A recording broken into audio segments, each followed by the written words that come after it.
Hi, this is Erica Mello, and this is podcast number 26, Exercise Progression in Low Back Pain.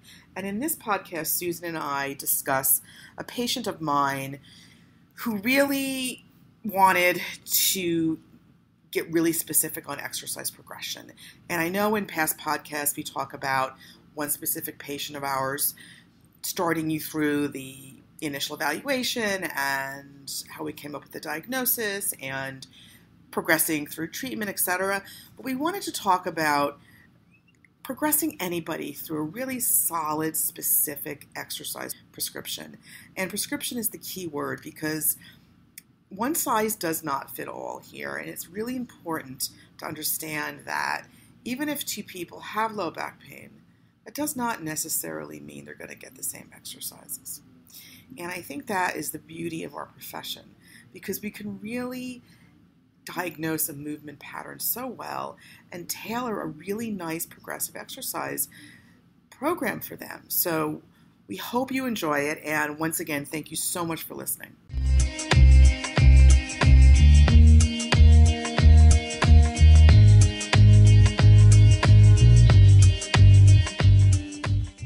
Hey everybody, this is Erica Mello and Susan Clinton on for another really interesting podcast. How are you, Susan? I'm well. How are you? I'm good. I'm good. A little bit of froggy in my throat today, but I'm good. We're recording this around the summer solstice, and I think that, we've had a lot of fog in New York, and I think that always makes my throat scratchy. So we will give it a go. You want to just get right into it? Sure. What do you have? It's funny, I was looking over all the podcasts, and I think we've talked about exercise progression, but we really talked mostly about assessment and trying to find the cause and the driver and things like that. And I recently just had a patient who, she really wanted exercises, and that always leaves me a little bit, well, you got to do the right thing, because if you do the wrong thing, it'll make you worse. And so what I did was, I decided that I will talk about some exercise progression and how we progress people. And since we haven't really done a podcast on that, okay? Sounds wonderful. Let's go. So Mm-hmm. This person was 68 years old and a history of bilateral low back pain for many, many years, on and off physical therapy.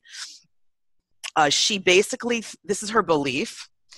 And I always sort of tune into the beliefs because these people never do whatever caused their problem, they really refrain from doing it. So she felt that her back pain started when she did a lot of squats with a lot of weight many years ago. And her history, she's a former dancer, not ballet or contemporary, but a Las Vegas show dancer, wearing a lot of high heels, doing a lot of movements, never once got injured at all. If you can imagine doing when she was doing her thing in Vegas. So very sort of in shape, obviously not overweight, somewhat hypermobile as to be expected. So her main thing with me is she didn't have any pain at the time I saw her, and I actually saw her recently. She had been seeing a chiropractor on and off and some physical therapy, and whenever anybody gave her any back exercises or any glute exercises, it made her worse. And people only gave her one or two exercises. And I was like, okay, well, I don't really mind that. But if someone comes into your clinic and they're looking for a ton of exercises and that's what they want to do, I don't really think you need to give them a ton, but you need to give them more than one or two. I don't know what you think about that, Susan, but that's what she was coming in to see me with. Mm-hmm. So her main issue is the bilateral low back pain. Picking up luggage was obviously a big thing. That would set it off. She is a very good cook, so she would stand for long periods. And she also felt that bothered her back pain.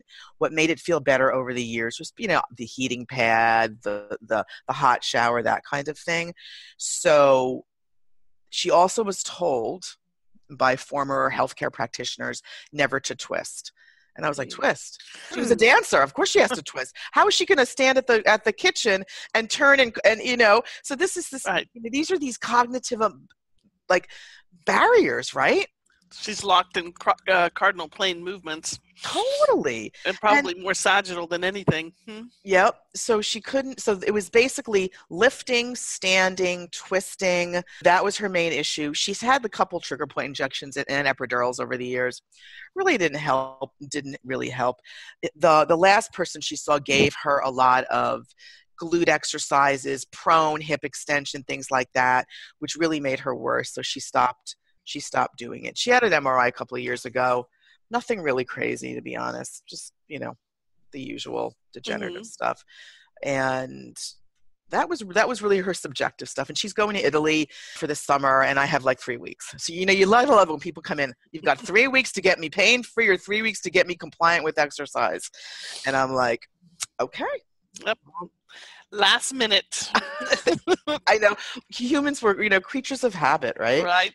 So basically she was one of the exercises, and I thought this was a good person to talk to. I assessed her, obviously. Her back pain was really no radiculopathy, no weakness, no numbness, no tingling. It was just bilateral low back pain that flared up with the aggravating factors that I mentioned earlier. So, I took a look at her in standing because I knew that with the work that I had done with Diana LJ, that it's important that you need to give them the appropriate exercise for the movement that they want, that's meaningful for them. So I took a look at her in standing. She was shifted to the right, her thorax to the right, her head was centered. She had a lot of these sort of little twists. And I mean, you expect it. She's a dancer. She's fairly pain-free right now, but she's afraid to go back and do a squat with a kettlebell. She's afraid to do a twisting maneuver. She's afraid to lift. So I said, okay, I'm going to look at a squat. I'm going to see how she bends over, and I'm going to see how she twists because she's in a safe environment. There's nothing for her to be afraid of. So just a quick look at the standing posture, just to revisit that for a quick sec. She had a lot of bias, shifted onto her right leg and rotation off to her left. And no reason. I looked at her past medical history. She really, no major injuries. This was her thing. Okay. And she said she's extremely tight hip flexors. You have to love it when people who are really flexible say they have very tight hip flexors. Right. It's like, that's kind of like the mantra for the performing artist. My hip flexors are so tight. Right. And no medication, just some hormone replacement, things like that. Nothing really crazy. Sleeps on her back. So the first thing I did was I looked at her squat. I'm going to go through this quickly because I want to get into the exercise. That's the rest of the podcast. I said, let's just watch you squat. And I literally stood back, and she halfway down to the squat, she was hiking the right hip up and turning her whole body to the left. Wow.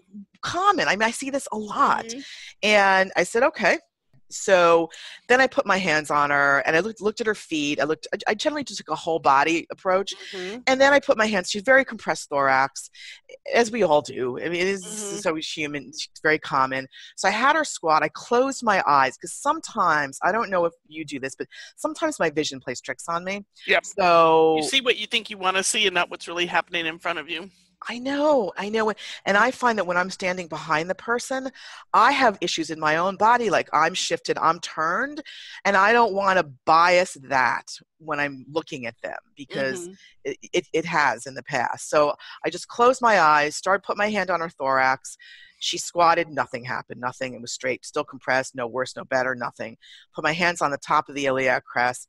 Halfway down, I felt this pull. And so I'm like, okay, my vision wasn't playing tricks on me. So put up my hands on her head, same thing. She squatted, a little bit of a shift in the head, but nothing crazy. When I see someone do a movement pattern, I'm looking for something, and I don't like to say the word fails, but something that is not optimal immediately. Right. And this was the first thing that went. So what I ended up doing, go through this quickly, is I ended up just trying to prevent the rotation and the hip hiking. So I ended up doing, getting her back in her center of mass off the right leg with my hands manually just to try to take the twist out of her pelvis.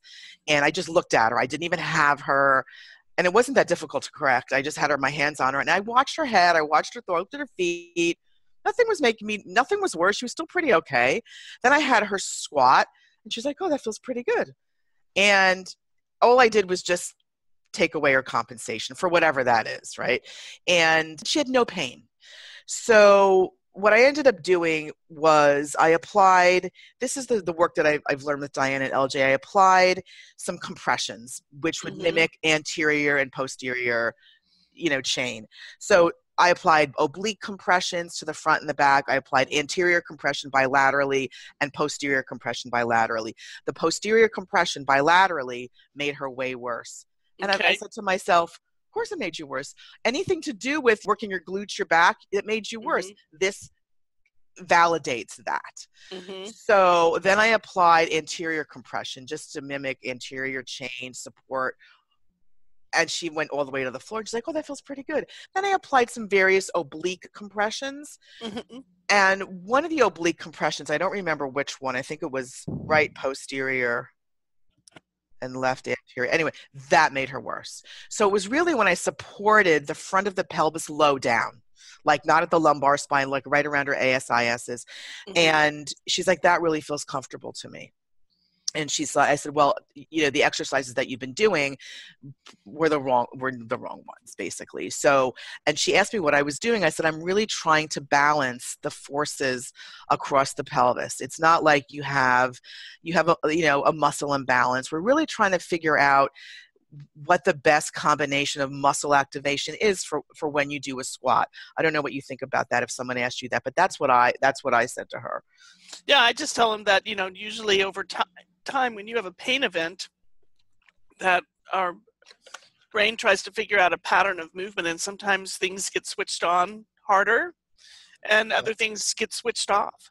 Yeah. And so we kind of get into a little bit of a discoordination, during movement, that if we can get that coordination back, will likely give you a better ease and more effective movement pattern. So that's usually kind of, what I say. Same kind of thing, probably too many words. But I love the fact that just kind of doing some compressions, just like as a muscle would pull onto the area, that it really validated what she said too. So that's kind of a buy-in there. That's important. It's like, yep, I can see why this would bother you when you were squatting. And this is why, every time you do that particular exercise, it doesn't feel good. Right. She was like, okay, now I understand why that made me worse. And just before, I'm just looking at my notes. In the assessment, I did assess, passive accessory vertebral. I did all that.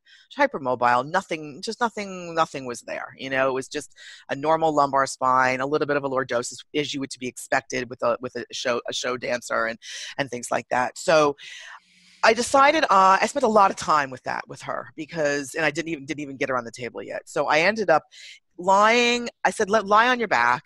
I just checked her hamstring length just because she'd complained about some tightness there. It was probably tight for her. It was way not past 90, but tight for her. So I said, since you're here, let me just check an active straight leg raise. Wasn't one of her complaints, but I know there's been some words and research about how this test has been sort of validated or not validated for pelvic girdle pain. And I think we talked about this in another podcast. So I had her do it. She's like, well, they feel pretty equal, but they're both hard to do. I said, okay. This took literally a minute. I said, so I applied the same pattern of compression, and the anterior compression, her leg flew up. Flew up past 90, which was interesting. And same thing on both sides. So she's like, oh, that's really interesting. I said, okay, had her turn over on her tummy. I said, let me do prone hip extension because that's what really bothered her, the exercise that bothered her. Same thing happened. Compressions, the same thing. It was really hard to lift. So I ended up doing some anterior compression, made it a bit better. So it was not the exercise for her. So then and there, we decided I needed to give her something to do or something to, like a barometer, okay? So she had issues with standing. She had issues with lifting. I said, you need to get what we call like a barometer or a self-check exercise or a checker.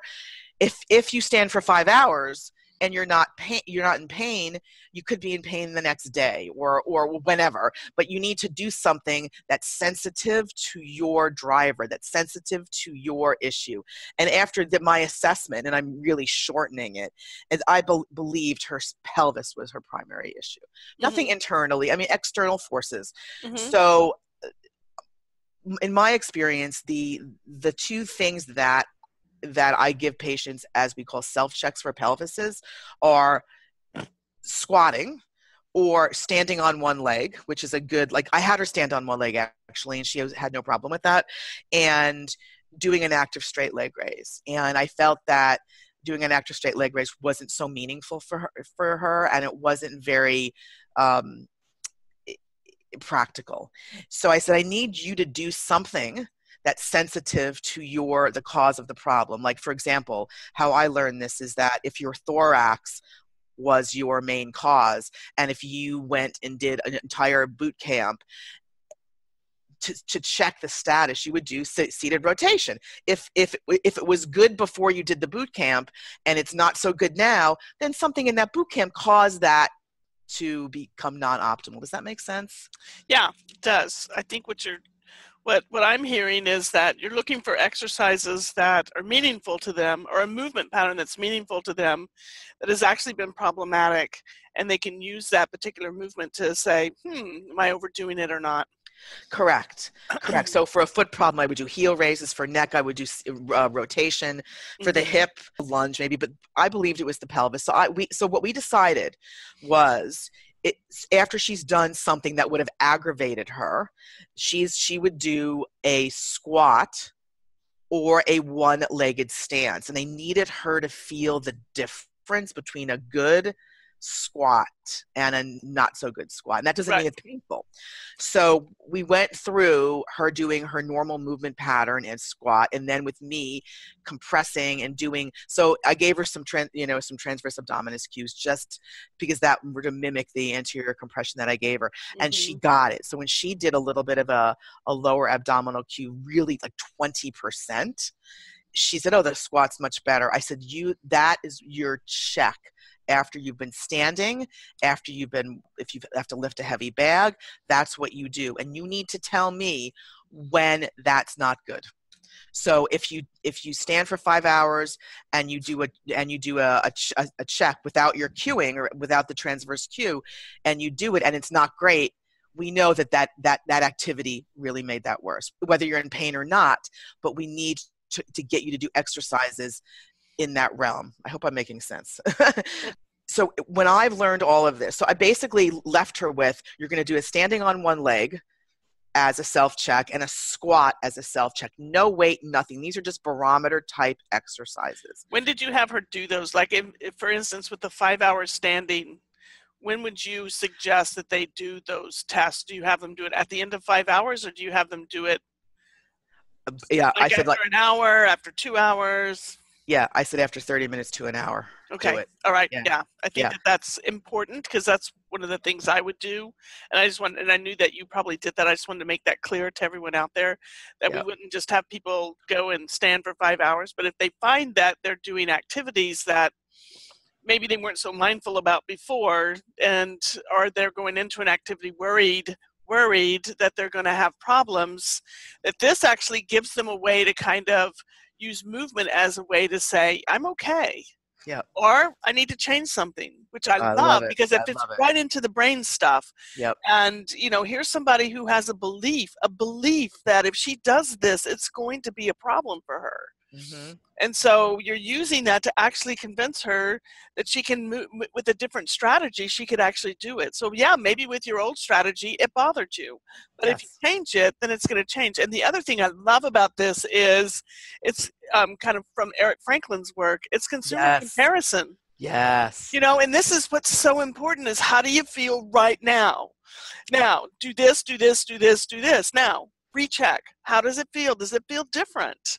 And it gets the brain to pay attention to those differences rather than I have pain or I don't. Exactly. And I love it. I love it. It focuses them on the movement. So there are so many times when people come in and they're like, oh, I was great for 2 days, and then one day I was horrible and I didn't, and they don't have anything. I'm like, well, what did you do? Well, I did this, this, and this. So we don't know what that activity was unless we do these types of checks. And I think this for me has been a game changer, I have to say, because people who are very active, they're just going to do a bunch of things and you don't know what made them worse. And until you identify that trigger, you're just going to be spinning your wheels. So I focused her on the movement, and she was afraid to do a squat. Now she's like, oh, I can do this. I'm like, no, wait, just do this now. And I knew I just had a few weeks. I have a few weeks with her. So that's what I left her. And I also told her, I don't know what you think about this. I was always taught that exercises in supine for acute, she's not acute, but for an acute pelvic or persistent pelvic problem, was not the best way to start. What do you think about that? Start them in sideline. Yeah. Well, first of all, one of the problems with starting people in supine on their pelvis is that there's a tendency for, things to settle. Mm-hmm. So it becomes like a turtle trying to get off its back. The tissue kind of settles into the surface area that it's on, and so you put them on their back and everything kind of settles in. And if they've got sensitization, yep, through the pelvis, then it makes it, that can be, kind of painful moving and changing positions out of it. Mm-hmm. The other thing is that, again, I think that when you lay people down and when you just lay them on their back, there's a tendency for a lot of the postural control muscles to just switch off. Yep. That's Neuro 101. When you have a patient that you're seeing in the hospital that's had some sort of central nervous system event, we don't do range of motion laying on their back. We just don't do that. I mean, we know better. Let's do better. What do? You get them up. You see what turns on. Yep. So, because oftentimes you don't have any idea what this person's going to be like until you get them up against gravity. Yep. And I think for when we have people with back pain and hip pain and neck pain and, and all of this supine stuff, to me, I want to maybe put them on their back so I can teach them how to move off their back. But I'm not going to spend a lot of time just laying on their back. I'd rather them be in some other positions that might be more optimal for muscles to switch on. Correct. Yeah. So I basically told her, because she was doing some exercises in supine, I was like, well, probably not the best. If I'm correct and that the pelvis is your driver, is the source, then supine exercises are probably not going to be the best for you, as are prone hip extension, because that's really kicking in a lot of your lumbar spine and glutes. And I just want to go back to the compression pattern that I gave. I gave her anterior compression. Mm-hmm. That also can mean posterior decompression, like release and elongation. Yes, she had an overactive superficial multifidus, overactive erectors, absolutely. But my first inclination, given the time frame that I had, was not to get her on her back and release those muscles. I don't think that would have been appropriate at this time, so I did not do that. And I do a lot of manual work, but I did not start that with her. Right. Plus, she has been doing stuff on her back and it hasn't helped. Yeah, exactly. So it's kind of like, let's move to do something different. Mm-hmm. So she's like, well, can I do sideline clamshells? I'm like, absolutely, no problem. Get yourself in sideline. As a matter of fact, speaking of Eric Franklin, I think I have his book, the dance imagery book. Was that here? It's fabulous. So I'm giving her, generally lying on her side, both sides, and having her just do a little transverse Q, just doing small range clams, not one of my favorite. I mean, I give them, but I give people them really early and then I move on because I don't like people getting on the table a lot. But she wanted to do those. I'm like, totally fine, not a problem. You can do them. That's fine. Mm-hmm. I did check her twist for people who are thinking. I did check her in a standing body twist. She had no problem. And I checked her in sitting just to check the seated thoracic rotation. No problem. So I think a lot of her beliefs were just unfounded. Mm-hmm. I mean, how can you tell someone not to twist, right? Mm-hmm. I mean, okay. Yeah, I'm sorry. Go ahead, Susan. That's all right. There's people out there that do that. So irritates me. Yeah. So she went home with, the squat and the one-legged standing and just as barometers and checks. And I basically could have said to her, I could tape you, I could belt you, but you have 3 weeks. You don't need it. You're not in pain. Let's get to the exercise. So this is really what I wanted to talk about. So I tend to move a lot very quickly with patients into rotation. Mm-hmm. And because of the 3D nature of our lives. And with some patients, especially people who have issues with their thorax, I have learned the hard way that doesn't work. So for whatever reason, they've either have pain or or it feels weird. So with some of the people who have issues with the thorax, I will go rotation, but it won't be for like a week or two. So, and then I'll just sort of push that. So since I felt her issue was the pelvis, I don't know about you, but since she wanted a lot of exercises, I believe in giving people open chain, closed chain, upper and lower extremity. She had no problem with her upper extremity. Mm-hmm. But if she's standing and reaching, could that affect her pelvis? Absolutely. Mm-hmm. So squats and lunges and, one-legged standing, that's really the waist down. Mm-hmm. So I really wanted to give her things with her arms to challenge her pelvic control when she was using her arms. I don't know what your thoughts are on that. Well, if the pelvis is kind of the cornerstone of the body, then it's balancing forces from above as well as below. Right. So I think, plus it's also a great way to get other muscles to play and to, just enrich her system. Yep. She needs to balance the forces from above as well as below. And if you're working on the anterior chain, if that's the one that tends to be not as wonderful as the backside, yep, or the backside's overworking a little too much, by doing some different things like that, you can actually, again, you're just trying to enhance the system and get it recoordinated. And I think I've always said that with back pain, you have to load up from up above as well as down below. So some of the ways we can do that is by picking things up and moving them around, right, up above, as well as, picking them up off the floor. But then what happens when you have to put them up on a shelf? Right. Exactly.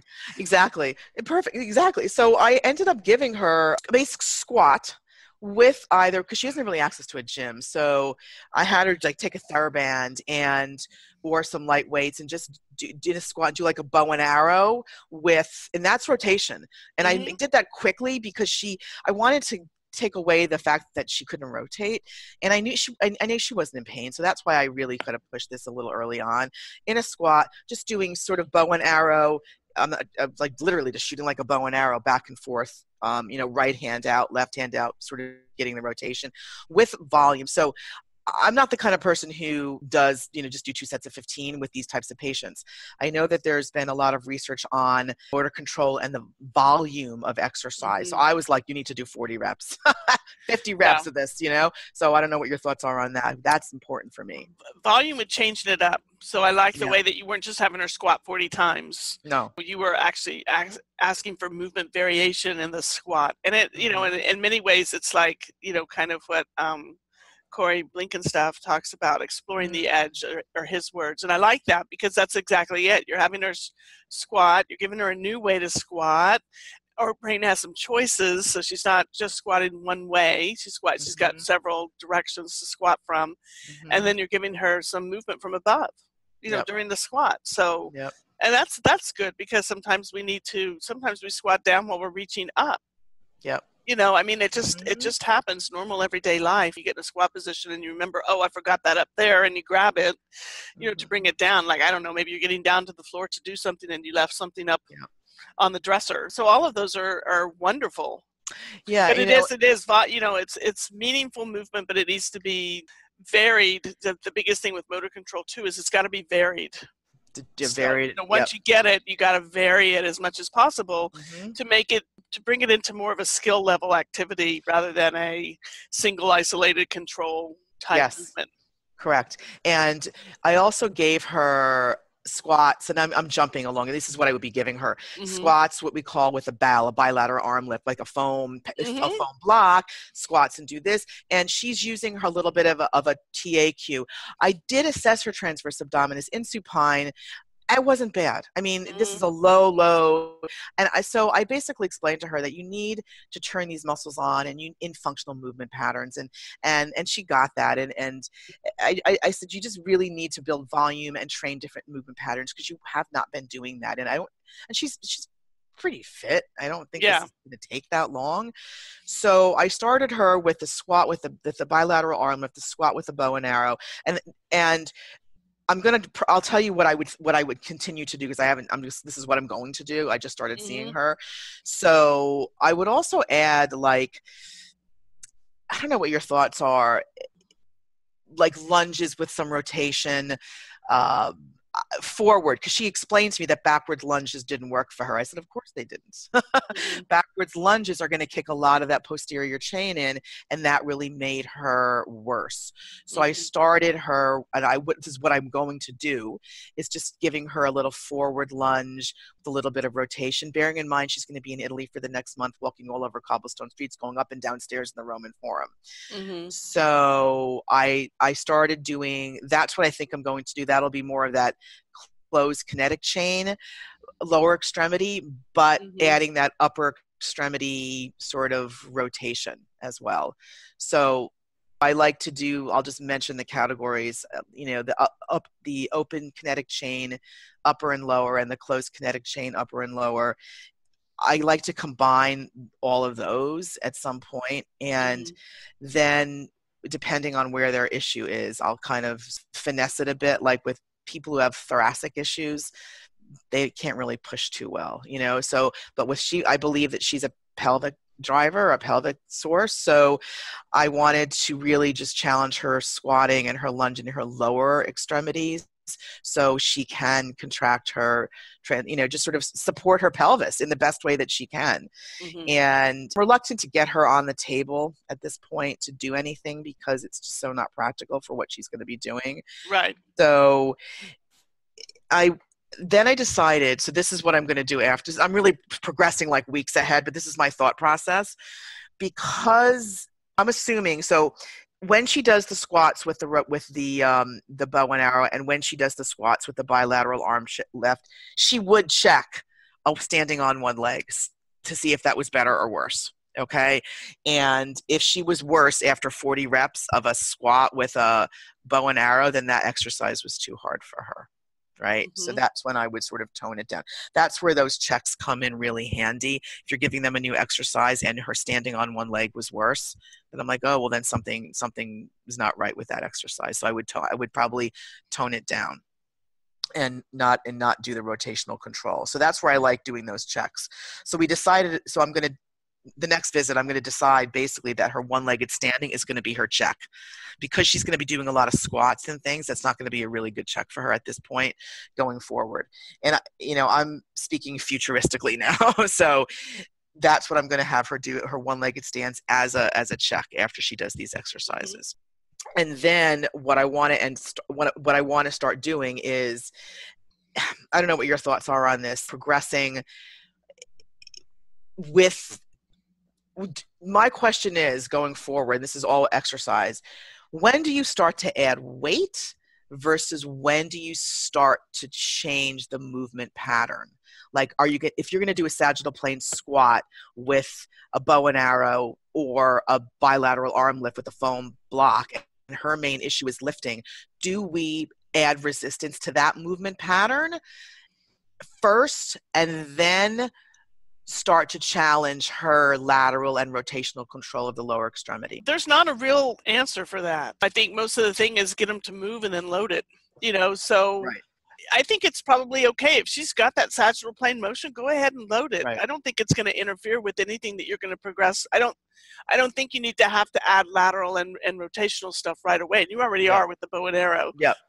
So you're kind of innately doing that anyway. So you're just going to load her up a little bit with it. There really isn't this is the best. You just have to, some patients are super sensitive and can't load, so you find a variety of movement patterns that they can do. They're actually loading, but they're unable to have external loads. They're trying to learn to handle their own load. So, to me, as soon as people's sensitivity starts to change, then you can, I say that's when you can go ahead and start loading. And that, sometimes adding a load helps the sensitivity to change. Again, it's one of these fluid things that I think you just kind of, and I like the idea that you're just kind of doing some checks to say, how does she look after this? Right. So in your exercise progression, considering that she's going to be walking all over Italy, and you were talking about the cobblestone streets and the different kinds of levels and things like that, are you going to be doing any kind of step-ups? Because I like that. I'm just thinking about that because of the one-legged stance and, being able to step up and down and do things like that. Where were you going to put that in? I was actually going to progress her to do actually a step up and Mm-hmm. doing some squats on a Bosu ball. Yeah. Just Yeah. for the balance issues. Balance and the variability. Yeah. Perfect. Yep. And that would be the lower extremity. And she could, hold a ball in her. She could hold a 10-pound medicine ball in her hand. Yeah. That's the load. And I would agree with you. I she think can put a backpack on. Totally. Like she seemed to be doing there. Although I'm not sure if she's the kind of person who wears backpacks. Oh, I was just thinking of, me, I'm thinking of a European traveler with a backpack on, because everybody runs around with backpacks when they're traveling in Europe. I know. Who knows? She probably will. But it's just funny. So yes, I would do that. And I think that because of the load, I absolutely would load her just to validate that. I agree with you. And that's what I was planning on doing. And I think that I become, as I've really gotten into these whole exercise progressions, because they really helped me with these checks, I believe that we don't load our patients enough. And I know that sounds crazy. Not soon enough and not nearly enough. Exactly. Yeah, I really don't. And I think that when people want to exercise, and I always say, physical therapists, we're experts in movement. We don't just exercise you. We assess you. And that's my whole soapbox thing, but we do exercise people appropriately. Mm-hmm. And that is why I did not give her backwards lunges. I didn't give her prone hip extension. I didn't give her glute max. Not right now. That would flare her up and she'd be out the door. That's what she had in the past, and that's what didn't work. And based on my evaluation, that was making her worse in the squat, in any activity. So I just, I texted the trainer. I said, no, nothing in that plane or realm. No, nothing right now, because I need to get her to get more confidence in doing a step up, in doing a squat. So I would do a squat on a Bosu ball. I would do step ups. I mean, I climbed those stairs in the Roman Forum years ago. Oh my God, they are like 5 steps in one on a New York City subway step. You're like hiking up those things. And I absolutely think she needs to do that. And, but I would add upper extremity. Absolutely. I would not just isolate that. I would have her hold weight. I mean, you're sweating. She's probably got a asymmetrical, she's probably got a bag on, she's got a water bottle in the other hand. Exactly. Exactly. We're not just having our arms, kind of clasped in front of our body like a kettlebell or a goblet squat or goblet step up. You got to actually get the arms moving too with it a little bit so that you can get some ventilation with the increased exertion, because going up and down the steps, the reason we move our arms up and down is it pulls the pectoralis muscle on our chest wall and helps add ventilation, which is really important and something we don't look at. That's for another whole podcast. But getting into ventilation and how you can actually help that improve. But I love it. The only other thing that I would say is there's so many different ways to cue TA. Yes. We obviously aren't going to isolate TA. Yep. That's, but just thinking about cueing or getting those deeper muscles to come on, there are ways that you can cue TA. My favorite way is once they kind of get it, I actually bring it on with breath, with an exhale. Oh, interesting. I can just remind them that bring your breath on as you're you're moving, to help them so that they're not having to think about too many things. They can just think about, keep breathing a little bit. So but we can do a whole podcast on that. That would be fun. Very cool. Oh, that's awesome. That would be awesome. So just for the list, great. I love the self-check exercise. That's been really helpful for me. And just for the listeners, I would probably, because I want more anterior chain, I would have her squat with a weight holding in her hand in front, so that would turn that on. Yep. With that feed forward mechanism. I would have her, we have a large track where I work, and I would have her literally for the walking. I mean, she didn't have many problems walking, but I would literally have a sports cord wrapped around her, have her pull against my resistance, so she would have to cue everything, any anterior muscle that she needs so she doesn't go backwards. I've done that quite a bit with people because we have the track, and I can have them really like pull me down the track and focus on that. So I would do that. Would I have her do backwards walking? Probably not. Things like that. So that's where I would progress her. I would also add postural perturbations, just because either standing on an unstable surface or just standing on a stable surface, closing her eyes, pushing and pulling and forward and side, and just so she trains that feed forward mechanism. And then I would probably have her, does she need to do plyometrics? I've got 3 weeks. If I get to it, I get to it. I think that would be a logical progression. You want to do more spring stuff, plyometrics, lateral control, I would have her do lateral lunges, things like that. Absolutely, I would do that. But I think with this particular patient, combining upper and lower extremity movement patterns that are relevant to her pelvis and her meaningful issues is what's going to get her going through Italy and doing well. Our imagination are just really our only limit here. Yeah. It exactly. really is. It's just for her, I needed her to know that she does not, to validate why the exercises in the past made her worse, and for her to avoid doing those just in the near future. I don't like to tell people to stop doing things, but I'm trying to balance things. So I need to increase more anterior chain work and take so the brain starts focusing more on, oh, I have a front side of the body that needs to work, versus the back of the body. So that's why I'm focusing more on volume and load in those particular exercises, squats, the lunges, the bows and arrows, the squats with the arm lifts. It could be a squat with a PNF pattern, anything, you can make it up. Yep. As far as I'm concerned. And so that's, for us, I think as therapists, we really need to push the patients a little bit more than what we are doing them, obviously safely. But people sometimes say, oh, I feel pretty good, but all they're doing is squats. I do believe, especially if they're active or not even active, I mean, just as if they're moving around, you need to progress them through the program, even when they're pain-free. Let's say week 4, they're good to go, but you haven't progressed them. I'm making them come back to progress them because I don't want them coming back 3 weeks if they do something and they've thrown their back out again. So I don't think that we should discharge patients the minute they're pain-free. I disagree with that. Yeah. That's my thing. If you've done the appropriate exercise, and that's fine, but we can't leave out the activities of daily living with arms and legs. We just can't. That's my soapbox. I think it's a good one. Yeah, I mean, that's pretty much it. I mean, I could have done star lunges and things like that, and going upstairs with weights in her hands, to take the weights in your hand, go up the stairs. Yep, all the things that she has at home to do. Absolutely. And you were speaking of the different kinds of lunges and all the different directions, and that the clock is always a favorite for people at home because all they need is a space. And there's some great apps out there. One of them is called Clock Yourself. Ooh, I didn't know that. Meg Lowry's work from Australia, and I'm in love with this app because there's so much variability you can use with it. Clock Yourself. Yep. And I make no money off of this app, so just full disclosure. Another PT actually turned me onto it, and I've had so much fun. Oh, cool. With some of my patients with this, and it's something that they can just turn on and do, and it's all about reactive. Yep. Which is the big key in the research for balance is balance is reactive. So you can't call the clock out to yourself because you're already anticipating. So you can't say 2 o'clock and go to 2. I mean, you can, but you're not going to work the reactive system. Right. For balance, you're going to work the anticipatory system because you know where you're going. Yeah. Right. But balance is all about somebody shoving you and not knowing where you're going. So this is exactly cool because the app calls out where you're going to go and what you're going to do, and you have to react to it.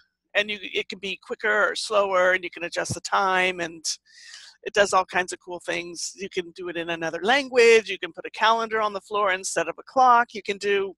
Oh, I love it. Oh, it's like playing Twister, but with just a clock, really. Yeah. Oh, because Twister is reactive. Yes.